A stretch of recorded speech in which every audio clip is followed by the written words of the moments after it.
Right now, it's a Sunday, we have a word, and I'm excited kasi nga magkakaroon po tayo ng bago po nating series.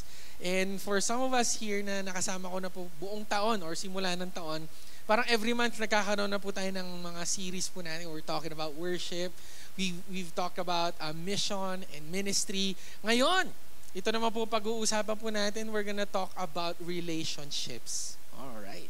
So kung titignan mo yung katabi mo saglit, in a relationship ba yan? Oo, dapat. Hindi kasi natin pinag-uusapan yung jowa-jowa na ganyan. No?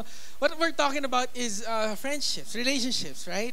And not only basic or parang general relationships, but what we're gonna talk about is relationships. Okay, yung hindi po peke na mga friendship, alright? Hindi po yung sisiraan ka, hindi po yung hihilain ka pababa. Okay? Dito may joke po kaming bago ngayon kasi nga alam niyo po, may narinig po akong story, tinanong yung magtotropa. Alam niyo sa tropa niyo, bakit ang ganda ng tropa niyo kasi walang naghihilan pababa sa inyo, no?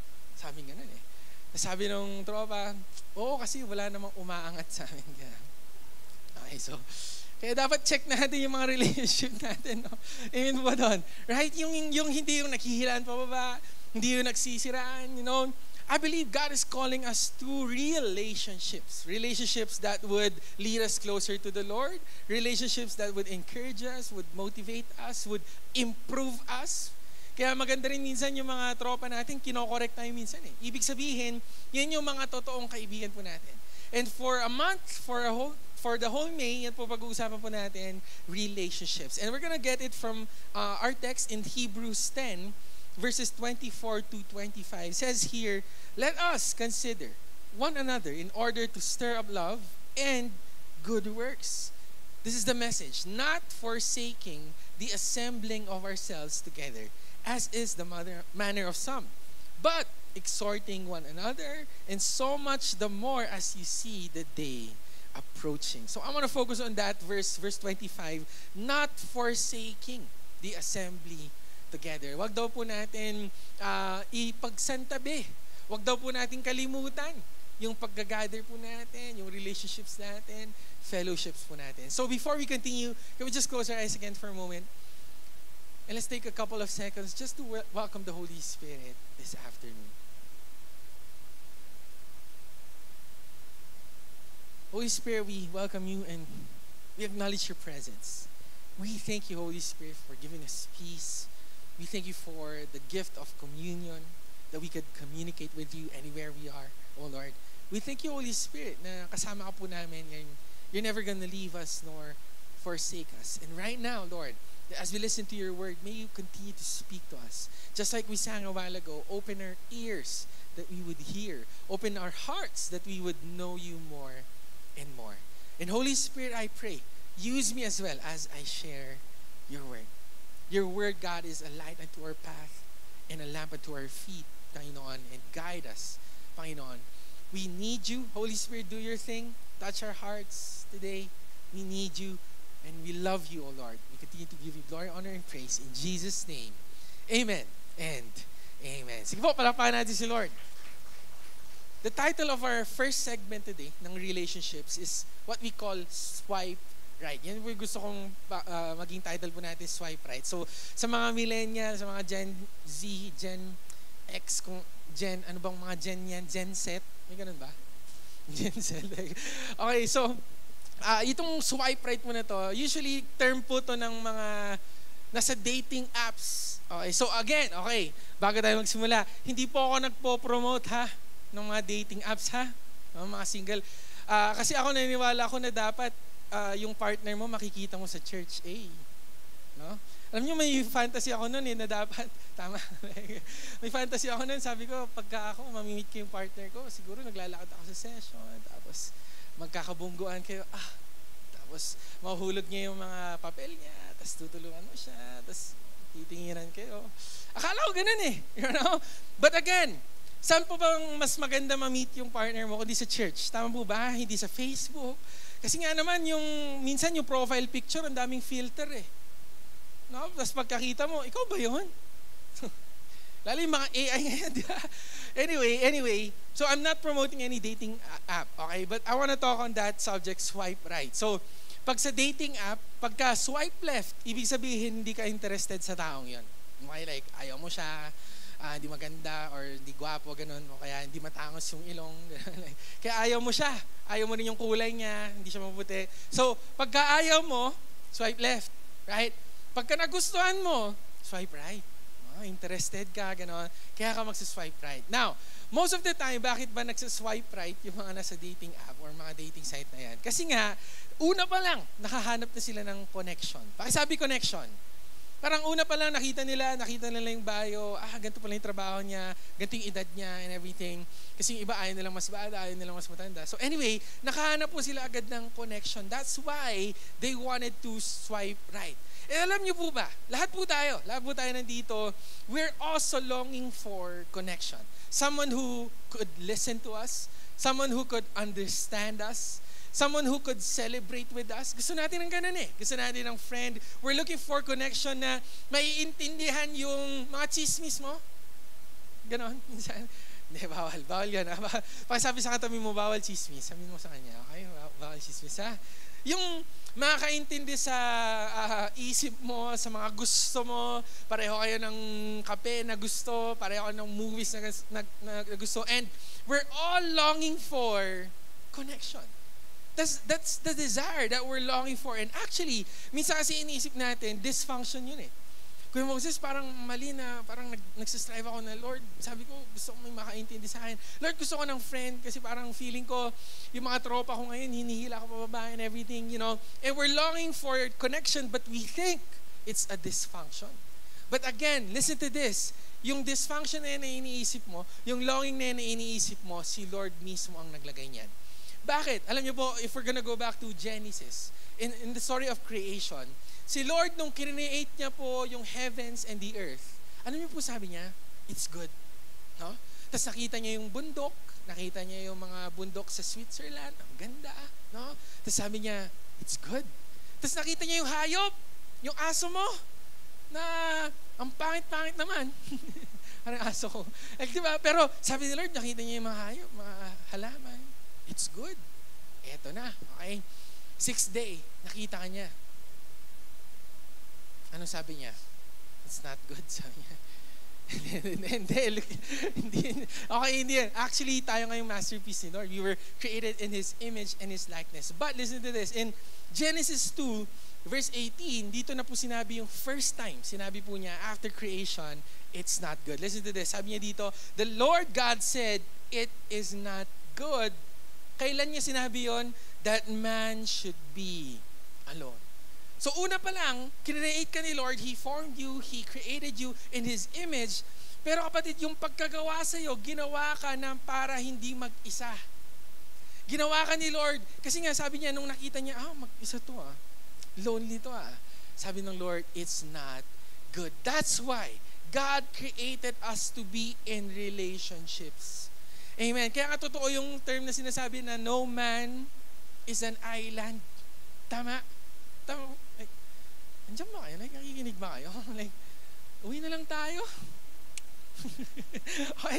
So God created us to be in relationships. Pero again, hindi po fake relationships, hindi po bad relationships, but real relationships. And praise the Lord! Buti na lang, nasa tamang church po tayo. Bakit? Kasi alam niyo po yung church po natin, we're providing relationships for you. We're calling it connect groups. Alam niyo po, may nakakausap po ako na kaibigan ko na tuwang-tuwa siya. Okay, tuwang-tuwa siya kasi ang church dito siya nakahanap ng social life po niya. So last week lang po nagkaroon po tayo ng mga connect groups and praise the Lord. Nakakatuwa kasi nga na-enjoy po natin yung company with each other, yung mga tatay, nag-bowling. Sabi ko nga, pag ako kasama dyan, ito, yung right side. Kung ako kasama pa dyan, pagkakamalan talaga kaming bowling ball. Kala nila kami yung bola. Anyway, ayan, kape kami, yung mga youth nag-billiards, right? Because church doesn't have to be boring. Tama ba? Alam niyo, may mga kaklase akong gano'n na pag sinabing church, boring dyan. Sino nagsabi? Right? Buti na lang sa COG Baguio, creative. Amen po doon. Tama? No? And as a church, kaya nga po nagiging intentional po kami dito eh. We're really trying. We're putting an effort to build relationships. Good relationships. And, well, in fact, actually, pagka, ewan ko po, madalas kasi, tignan mo yung katabi mo saglit, sabihin mo late ka eh. Sabihin mo late ka. Late ka, no? No? Pero pansinin nyo, pag maaga kayo dito, halimbawa 3:30 tayo, tapos 3:20 nandito ka na, may mga kakausap sa inyo, di ba? Yung mga youth natin, mga young adult, kakausapin ka nila and everything. Kasi kapatid, we really are putting an effort to build relationships with you because that's the heart of God. I heard an article by a Harvard professor. Siya po ay si Taylor Vanderweel. And nag-conduct po siya ng maliit na po na research sa school po nila sa mga taong nag-church at hindi. At alam niyo po ba, na-discover po niya, okay, na mga tao na nag-church, 30% decrease ang mortality rate. Ibig sabihin, walang krimen pag nag-church. Ano pa po? Lower rate of depression, lower rate of divorce. Corny nyo? Hindi tumatawa. Divorce, alright? And then, of course, listen to this. There's self-control sa mga taong nag-church. And, kapatid, there's a greater purpose. A sense of purpose sa kanila. Kaya kapatid, buti na lang may COG Baguio. Buti na lang may church na nagsistrive para mag-improve po tayo. Amen po ba doon? Kaya paki-congrats yung katabi mo saglit. Kasi nga, andito siya sa church na to eh. Okay, na nagsistrive for relationships, for good relationships, for connections. And alam niyo po mga kapatid na nabanggit ko po kanina yung word na connect groups. Bakit po ba natin ito ginagawa? And for some of us, maybe we don't understand. We're doing this every Sunday, 1:30 p.m. Pero hindi po natin naintindihan. But, listen to this. Bakit nga ba natin ginagawa yung connect groups? Why are we striving to find connection?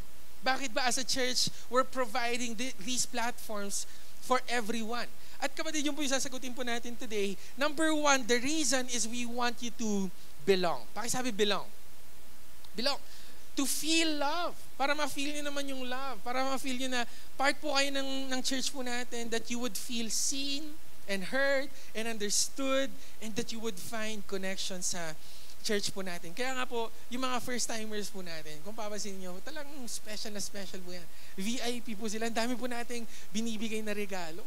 Tapos kung kausapin pa natin sila, parang, ewan ko, parang aso sila, no? Hello. Aso? Hello po. Diba? Pero my point is we want them to feel that they are already part of our church. Okay?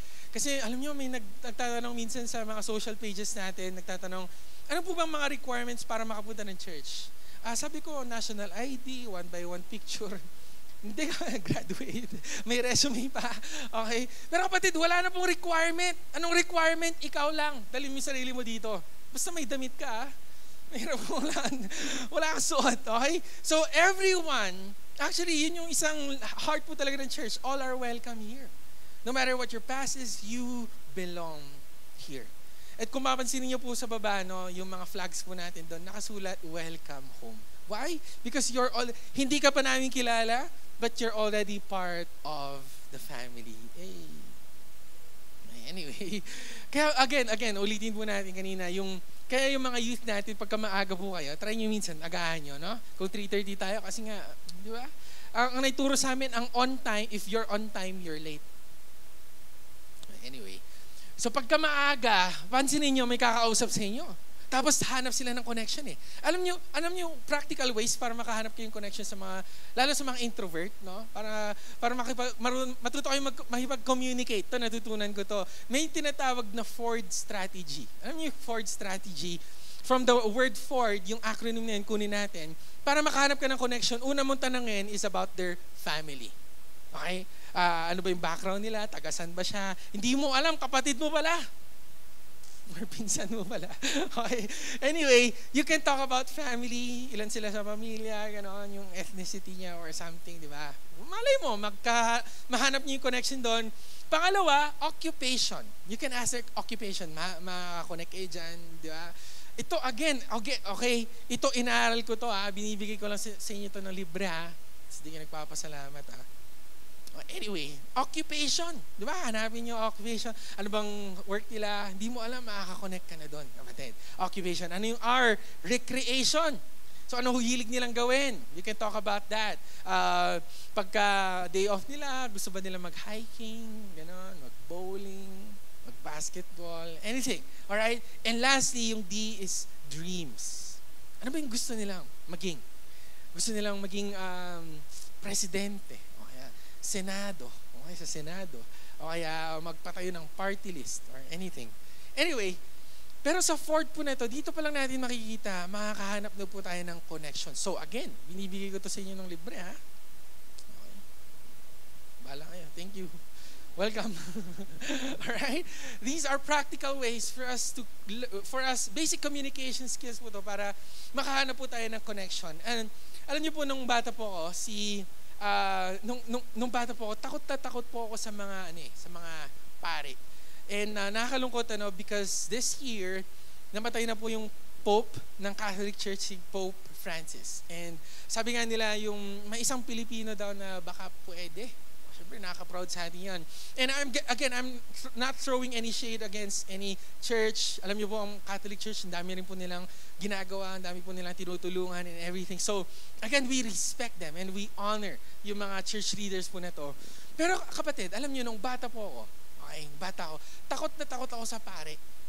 Kasi una, syempre yung mga horror movies, di ba, pinapakita yung mga pare na pugot yung ulo, mga ganon. Like, di ba? Tapos kanina yung mga men pa natin, mga marshal natin sa labas, nakabarong pa. Kala mo. Anyway. Hindi ka natutuwa sa mga sinasabi ko eh. Takot ako sa pare. Okay. So akala ko, ang mga pare, super distant sila. Parang hindi mo sila makausap, di ba? Parang pagkakausapin mo sila, bumabait ka nga bigla eh. Father, hello po. Di ba? Parang, kala mo sino ka bigla, parang naging anghel eh. Right? And I had this mindset na pagka priest or pare, parang ang layo nila sa akin, parang hindi ko sila maabot. Alright? Parang feeling ko very distant sila from me. And lumaki akong gano'n. And now, sabi ko, pag naging church leader, ayaw ko maging gano'n eh. Sabi ko, gusto ko maging parang tropa lang ako.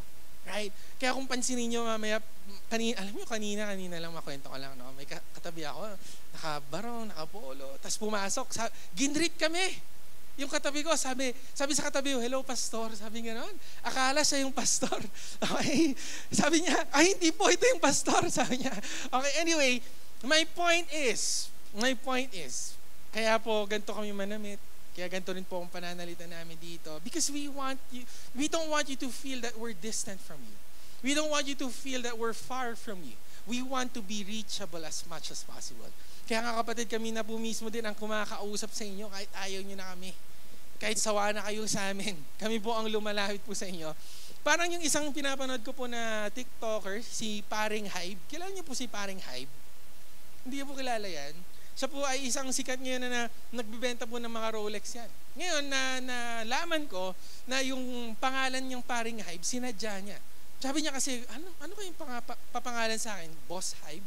O kaya Your Highness? O kaya Sir Hybe? Sabi niya parang ayaw niya ng gano'n kasi nga parang nag-create ng distance. So sabi niya ganito na lang, pare na lang. Kasi parang tropa mo lang. Paring Hybe. Parang na-approach mo lang ako anytime. Paring Hybe. And actually, nalaman ko na may dalawa pala silang product na binibenta at may dalawa silang market. Yung mga super yaman at yung mga hindi mayaman. Yun yung dalawang market nila. Yung mga mamayaman, ang market nila, binibentahan ng Rolex. Siyempre, sino dito may Rolex? Yun nga. So, wala tayo doon. Okay, wala tayo sa part na yan. Anyway, yung hindi mayayaman, ano yung market? Yung mga video niya. Yung mga kalokohan niya. Yun yung product ni binibenta niya ako. And kapatid, yung heart niya is sabi niya, gusto ko maging approachable ako. Gusto niya maging tropa lang. And that's the same thing with our church. Buti na lang, no? Kasi pansinin niyo kaya kung ako kaya magpolo ngayon, no? Tapos nakaslakas ako, tapos naka-black, tapos parang, hello. Welcome. Hindi niya siguro ako makakausap. No? Tama ba? And yun yung heart po natin na gusto po namin that you would feel na parang belong po kayo dito sa church. Amen po ba? And that's why we're creating connect groups for everyone because we want you to belong. you're part of the family. And again, kaya nga, no matter what your background is, what your past is, you're already part of God's family. Amen po ba? Palakpakan nga natin si Lord. The second reason kung bakit po natin ito ginagawa yung mga connect groups na yan is because we want you to become as well. Ano po become na yan? To become more and more like Jesus. Kasi tayo, tinawag tayo ni Lord, hindi po para maging stagnant Christians. Ano mo ibig sabihin nun na ang tagal-tagal mo na sa church tapos wala pa nagbabago sa'yo? Tignan mo yung katabi mo saglit, may nagbago na ba dyan? Oh, nagbabago ba yan? O matigas pa yung ulo niyan? Seryoso ako, ha? Tignan mo yan. Kasi nga, listen to this. As Christians, God is calling us to become more and more like Him. God is calling us to grow. God is calling us to move, to be mature. Hindi po tayo tinawag ni Lord na ganito na lang ako. Hindi, dito na lang ako yung Moses, di na ako magbabago. Nawawala po yung essence ng church. That's the purpose of church. That's the purpose of fellowship. For us to be continually changed. And yung word po doon, yung theological word po doon is the word sanctification. It's the process of you being changed by God. May nabasa po akong recently na Bible verse, sabi po sa Philippians 1, verse 6, listen to this. Being confident of this very thing, that He who has begun a good work in you will complete it until the day of Jesus Christ. Ibig sabihin, kapatid, kung ikaw may nasimulan sa Panginoon, kung ikaw, si Lord may nasimulan sa buhay mo na pagbabago, kahit onti, kapatid, si Lord, He's faithful to finish it. Kaya imposible talaga na sabihin natin, Kristiyano na ako, naniniwala ako kay Lord, ma-encounter na ako sa Kanya, I'm already saved. Imposibleng sabihin natin yon na walang pagbabago sa'yo. Bago na nga kayo. Anyway, kapatid, listen to this. Christianity, buti na lang, Christianity is not about perfection. It's about progress. Hey, right? Kasi yun na nga, ang tagal-tagal mo na sa church, 10 years ka na, 15 years ka na, 20 years ka na, tapos walang nangyayari. Nawawala po yung essence ng church. So, this is my thought. Kung walang pagbabago sa'yo, baka walang nasimulan. Baka wala talaga nangyayari sa'yo. Right? Because God, if He's really in you, His work in you is to change you. Alam niyo po, may napakinggan po ako isang podcast and na-discover ko po itong babaeng po to, si Victoria Sinis. Sino po ba yan? Siya po ay isang marketing department. Nasa office po siya. Ganun. So, nasa marketing po siya. Side. Right? Anyway, one day, na-connect po siya sa isang website na hindi maganda. Na nagpo-promote ng website na hindi maganda ang pinapakita mga videos. And tumagal po siya dito hanggang sa point na siya po ay nagre-recruit na ng mga tao para sumama sa website na ito. Recruiter na po siya and everything. But one day, may na-meet po siyang isang elder ng church. And nakamit niya po itong elder church, syempre kinento niya yung story niya, ganito yung trabaho ko, ganito yung nangyayari sa akin, ganito ako, ganito yung background ko, ganito yung past ko. And nagulat po siya sa reaction ng church elder na to kasi nga, ang in-expect niya, i-judge siya. Alright? Ang in-expect niya, pagalitan siya. Ang in-expect niya, hindi po siya i-welcome sa church. Pero alam niyo po na feel po niya, na kahit ganun po kadumi yung trabaho po niya, itong elder po na to, winelcome po siya, niyaka po siya, in-accept po siya. Pina-feel sa kanya na she's part of the family, that she belongs in church. Alam niyo po, because of that, binago po yung buhay niya. At ngayon, binago na po yung buhay niya, binigay niya na po yung buhay niya sa ating Panginoon. She's already a Christian and she's helping little kids, little girls, para mahanap po nila yung value nila kay Lord. Pwede ba natin palapahan si Lord for that? Now, what's the point? What's the point? Anong point ko? Bakit gusto ko po i-share yung story ni Victoria is because tayo kasi mga Kristiyano, no? Judger tayo eh. Tignan mo yung katabi mo saglit, judger yan eh. Minsan. No? Diba? Tama. Judger tayo eh. Halimbawa, ito nga, nagkamali lang yung katabi mo saglit. Nagkamali lang katabi mo. Ay, ganyan palang Kristiyano. Ganun agad? Parang pwede ba? Relax ka lang. Like, chill ka lang. Like, wala pong perfect dito. Okay? Ito pa, di ba? Nadapa lang. Ayaw mo na siya. Ganyan palang pastor. Di ba? Parang grabe ka naman. Perfect ka. Tapos, ganito pala sa church na to. Mind you, okay, wala pong perfect na church. Amen. Kasi meron akong kilala naghahanap ng perfect na church. Wala pong perfect na church. Kung may mahanap ka man, sino man dito may mahanap na perfect na church, huwag ka pumunta dun. Magiging imperfect lang yun dahil sa'yo. Anyway. Corny nyo? Hindi tumatawa. Like, anyway, right? She was not judged. Hindi po siya na-condemn. At hinayaan po yung process ng pagbabago sa buhay po niya.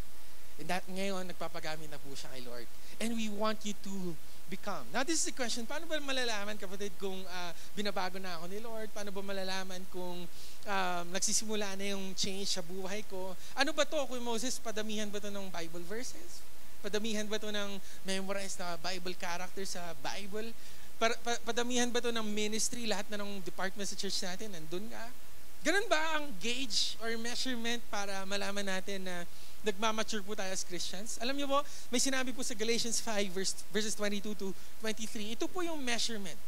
Dito malalaman kung nagmamature ka na. Listen to this.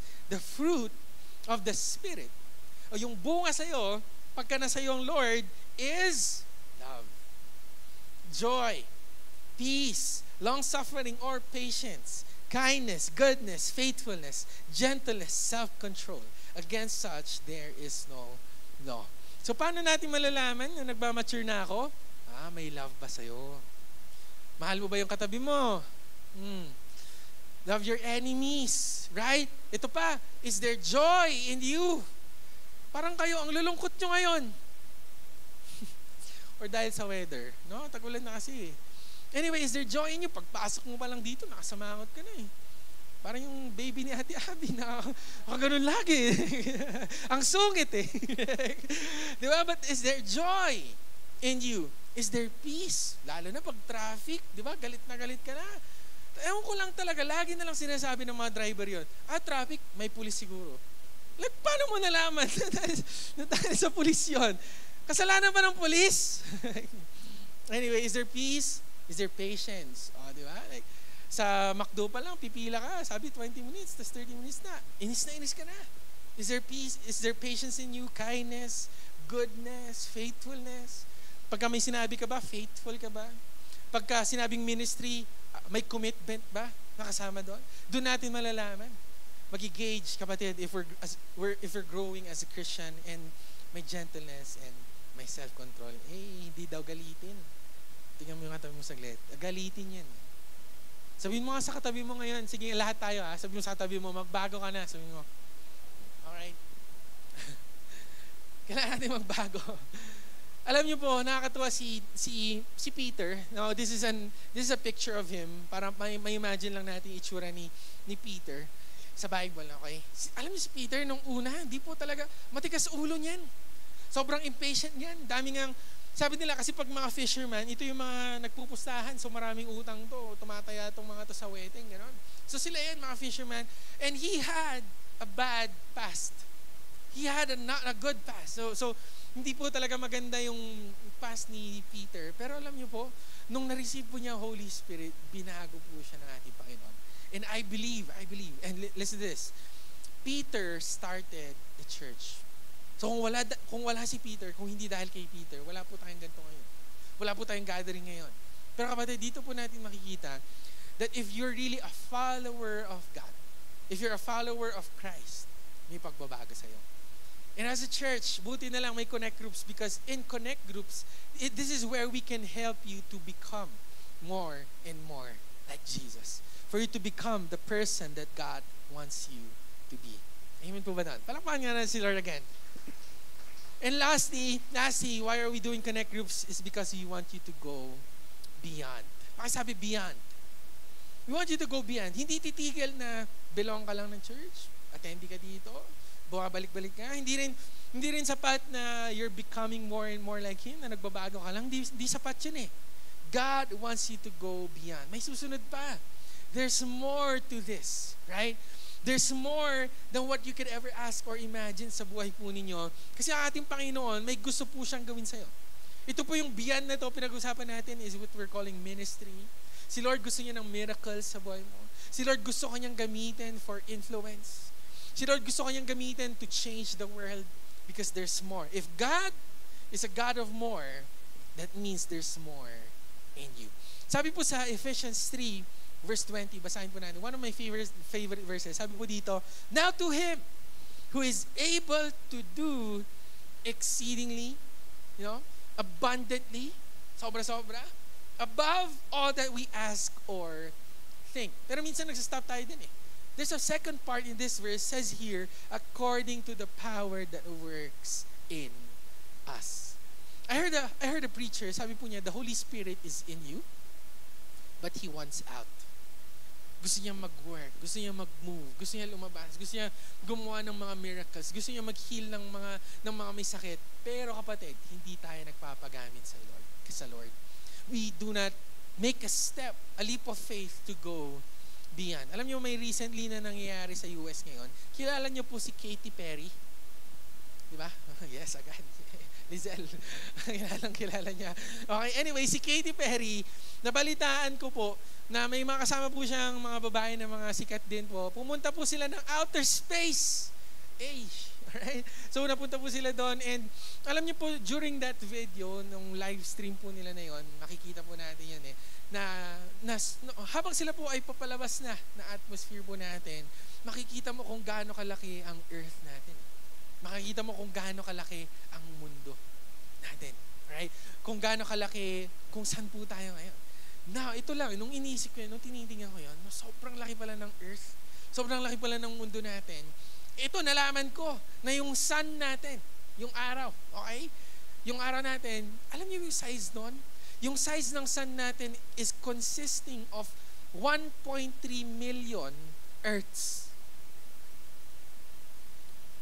Sige, compute nyo muna saglit ha. Kailangan nyo calculator. So, yung ganun kalaki na mundo, okay? Ganun kalaki. 1.3 million na ganun. Yun yung size ng sun natin. Imagine that. Wala lang. Sinishare ko lang. Hindi kapatid, may point ako, okay? May point ako. 1.3 million Earths. Now, sa gabi, di ba, papansinin niyo po, sobrang, yan, sabi na ni Lord, magbago ka na. Okay, anyway. Okay, so, yung sun, di ba, pansinin niyo sa gabi, no? Pag sa gabi, full of stars, right? Makikita natin, sobrang daming between. Yung mga stars po na yon, mga sun po pala yon. So, imagine nyo, sa buong universe natin, ilang sun yun? Hindi ko alam kung gaano kadami. Ilang sun yun? So, ganun kalaki ang universe po natin. And alam niyo po, sabi sa Bible verse, sa verse po, sa salita ng ating Panginoon, the whole universe is in the palm of God's hand. Andito lang, ganito lang daw po ulit tayo lahat. Right? So, I'm just showing you a picture of how big God is. Now, listen to this. Whew. The God that created the universe, God created the whole earth, is living in you.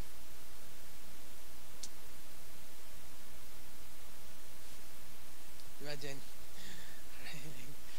Hindi, imagine niyo lang saglit. Imagine niyo lang, promise. Imagine that big of a God is living inside of us. That means we can do greater things. We can do this exceedingly. We can do the abundantly. Why? If God created the heavens and the earth with just a word, imagine what God can do through you. Amen po ba doon? Sige po, palakpakan natin si Lord. And the Holy Spirit is in us, but He wants out. Ang tanong, kapatid, nagpapagamit po tayo kay Lord? Hinahayaan ba natin na si Lord gumalaw sa buhay po natin? Alam niyo po, ang church po natin, we have a dream. We wanna go beyond as well. Una na po dyan, of course, ano po yung mga vision ng church po natin is Born Again Pilipinas. Yun po yung gusto po natin. Yun po yung heart ng church, Born Again Pilipinas. Ang ambag po natin is Born Again Baguio. Ngayon, iisipin natin, napaka-imposible nun. Buong Baguio City, makakilala kay Lord. Masyaran natin, parang imposible. Ma-encounter si Lord, parang imposible. Right? Ito pa, okay, may vision din po tayo as a church, yung pillar stones. Ano po yung pillar stones? Where we have a vision na magpatayo rin po tayo ng sarili nating simbahan. Sarili rin po nating building. Kasi nga naman, kung mangyayari ang born again Baguio, saan natin sila ilalagay? Saan tayo pupunta? Right? Where are we gonna gather? And that's why we have a heart to build a church for God. And ano po yung onting ambag po ulit natin doon para mapatayo po natin yung church is of course yung Vision 3000 natin. And in the closest years, mga years po na mapapalapit po sa atin, yan po yung goal natin 3,000. Yung isipin natin, number natin yan, nasa 300 lang po tayo on a Sunday. So times 10 po nun. Inisip ko parang ang hirap Right? Pero kapatid, we wanna go beyond. Yun na nga, parang sabi ko, inisip ko, parang imposible niya na. Parang hirap na mangyari niyan. Ito lang yung thought ko, kapatid. Pag posibleng mangyari, hindi ikaw na gumawa. Hindi gawin na natin. Like, tama ba? Parang yun lang ba, may problema ka, posible mo palang malagpasan yan, di tapusin mo na. Ba't pinapatagal mo pa? Hello? Right? Kung posible lang ang usapan, di tapusin na natin. Pero kapatid, kung imposible kasi, ibig sabihin si Lord ang gagawa. Amen po ba doon? And ito pong vision po natin, ito pong goal po natin and heart po ng church po natin, Born Again Baguio, Pillar Stones, Vision 3000. This is impossible. Pero kapatid, kasama po natin ang Panginoon. And He's able to do greater things. Amen po ba doon? Exceedingly, abundantly, above what we could ever ask or imagine. Parapan po natin si Lord for a moment. Now kapatid, again, the reason why we're doing this is because we want you to feel that you are already part of God's family. That you belong here. And we want you to become more and more like Jesus. And we want you to fulfill the potential that God has given to you. Kaya pag ginagawa natin yung Connect Groups, ganun po ka-importante. Ganun po ka-halaga na nag-gather po tayo. Sabi po sa verse 25, if we're gonna go back, not forsaking the assembly of ourselves together. Sana kung may pa-prioritize po tayo, yung pagsasama-sama po natin ganito. Kasi little did we know, something is happening in our lives, in our families, in our relationships. At kaya nga po, after everything that I've said about the importance of Connect Groups, that's why this month, we're launching a new program. Kasi gusto pa nating paigtingan palalo to. We're launching a new program and we're gonna call it Fortified Houses. Ano pong Fortified Houses? Kasi naniniwala po tayo na ang Born Again Baguio, hindi po yan mangyayari sa town lang, sa city lang, na tayo-tayo lang. I believe that would happen in houses. See, in church, this is where we get to meet God. But in houses, this is where we get to be changed by God. Sa conversations, sa coffee talks, sa table talks, doon po natin may experience yung totoong pagbabago.